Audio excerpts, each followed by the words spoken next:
July 15th, 1882, Mary closes her eyes for the last time, slipping into a coma that would soon bring an end to her tumultuous life. But before she slipped into that eternal darkness and was still somewhat alert, her sister Elizabeth, whose home Mary had been living in, sat by her side. In the second floor bedroom, illuminated by a single candle with curtains and shades drawn tight to let in as little light as possible, the two sisters reminisced about the last 63 years.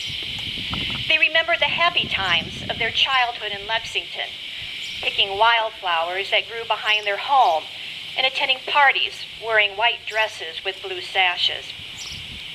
Although Elizabeth is Mary's eldest sister, Mary recalls she was always played more the maternal role throughout her life, and she takes this moment to express her gratitude. With a smile on her face, Mary thinks about the first time she traveled to Springfield to visit her sister as a young woman.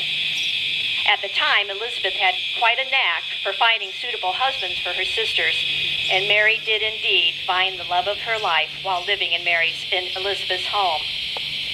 Ironically, however, Elizabeth was not impressed with Mary's choice and voiced her opinion publicly, along with the other Todd sisters. But despite their relentless objections, Mary and Mr. Lincoln were married in Elizabeth's home in November 1842. The golden wedding band Mr. Lincoln placed on Mary's finger bore the inscription, "Love is eternal." Now Mary is facing her life eternal, at last leaving her earthly existence behind to spend her new life with the loved ones she has been missing so terribly. The evening of July 15th marks the anniversaries of the death of her father, Robert Smith Todd, and Tatty, her troublesome sunshine. Another smile flashes across that frail face at the thought of also being united with sons Eddie, Willie, and of course her beloved Mr. Lincoln. It has been a grueling 17 years since her husband was so harshly taken from her, and every moment of every day since that tragic evening in April 1865, she spent hoping God would take her too. Earlier, Mary's only surviving son, Robert, visits his mother for the last time.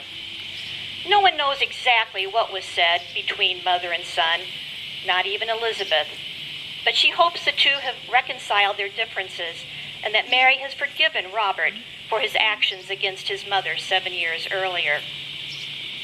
Now, on the evening of July 16th, 1882, Mary is finally granted that heavenly reunion for which she has been praying for so long. Today, exactly 130 years later, it's pure conjecture on my part that such a scenario ever took place between these two loving sisters sharing such a tender moment together. But knowing Elizabeth as the peacekeeper in the family, I feel she would have wanted Mary to slip into her life eternal at peace. I think she most likely advised Robert to assure his mother of his love and devotion to her, much like Elizabeth herself must have assured Mary of the love others felt for her. Mary spent most of her adult life hearing nothing but disparaging comments about her, some true, but many exaggerated by those who couldn't or wouldn't befriend her. If you were her friend, she would have given her life for you, but in return for that friendship, she expected loyalty. Elizabeth possessed that loyalty to her sister throughout her lifetime, and Mary recognized that even at the end. Yes, I can picture that second floor bedroom of the Edwards home on that very warm evening of July 16th. I also picture Elizabeth taking Mary's hand in hers and assuring her that she would not die alone. Just after Mary's passing, Elizabeth uncovers a brief missive that Mary had scrawled on a piece of paper shortly before her eyesight had failed her. It reads, "Time does not soften my grief, nor can I ever be reconciled to my loss until the grave closes over the remembrance and I am again with him."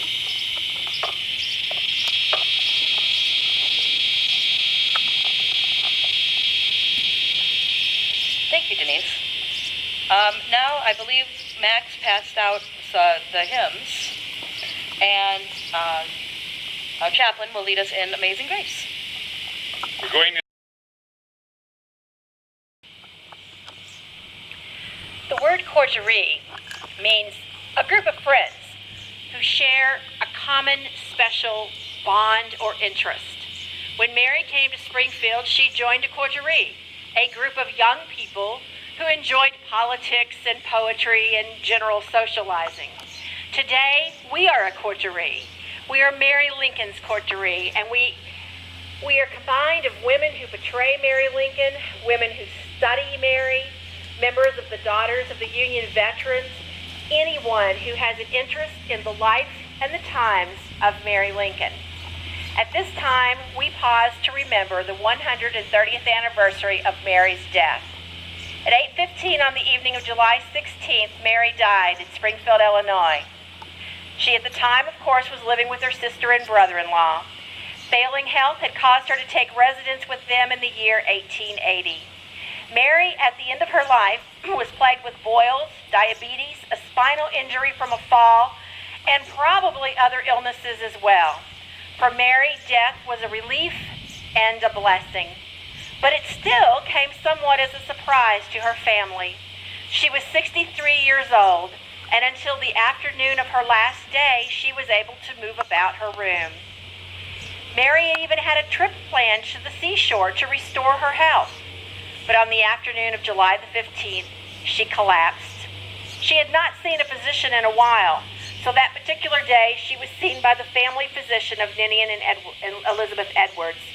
He reported there was nothing he could do. And Mary, she did not express any concerns about dying or the future.